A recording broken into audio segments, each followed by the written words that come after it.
Hi hello welcome to NIN media. నేను మీ journalist విప్లవశ్రీ. Rangarajan గారి మీద జరిగిన హింస హేయమైనది. ఇంట్లోకి చొరబడి కొట్టడం, బెదిరించడం ఒక క్రిమినల్ చర్య.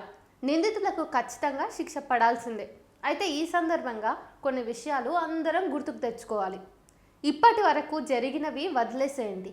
ఇంకా 2 నెలలు కూడా పూర్తవనే లేదు. ఈ సంవత్సరంలో ఇప్పటి వరకు దాదాపు 200 ఐఎమ్ నాట్ ఎగ్జాగరేటింగ్ ఘటనలు చోటు చేసుకున్నాయి.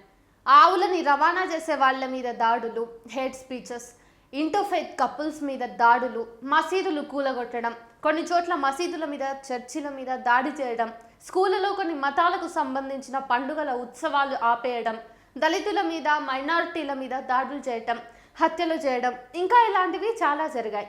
ఇవన్నీ చేసింది కూడా హిందుత్వవాదులే.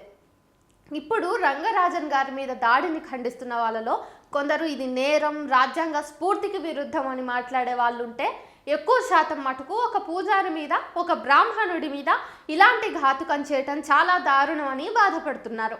అంటే వీళ్ళ దృష్టిలో కేవలం పూజారులు, బ్రాహ్మణులు మాత్రమే మనుషులా? దళితులు, మైనారిటీలు మనుషులు కారా? వాళ్ళకి గౌరవం కానీ, హక్కులు కానీ ఉండవా? వాళ్ళు హింసకి అర్హులా? మతం పేరుతో ఎంతో మంది మీద దారుణాలు జరుగుతున్నప్పుడు ఇదే అయ్యో పాపం గుంపు ఏమైపోయారు? జై శ్రీరామ్ అనే నినాదాన్ని తీవ్రవాదానికి ప్రతీకగా మారుస్తున్నప్పుడు ఈ రామరాజ్యం అనే బ్యాచ్ ఎందుకు మూసుకొని కూర్చున్నారు? పైన చెప్పిన వాటన్నిటికీ చప్పట్లు కొట్టి సమర్థిస్తూ ఇప్పుడు తమదాకా వచ్చేసరికి లబోదిబోం అంటారా? మీ హిపోక్రసీని చూసుకొని మీకే సిగ్గు రావట్లేదా? మత విద్వేషాలు రెచ్చగొట్టే బీజేపీ లాంటి పార్టీలని సమర్థించే బహుజనులు ఇప్పటికైనా మేల్కోవాలి. బ్రాహ్మణులని, పూజారులనే వదలట్లేదంటే తర్వాత మీ అందరి పరిస్థితి కూడా ఇలానే ఉండబోతోంది.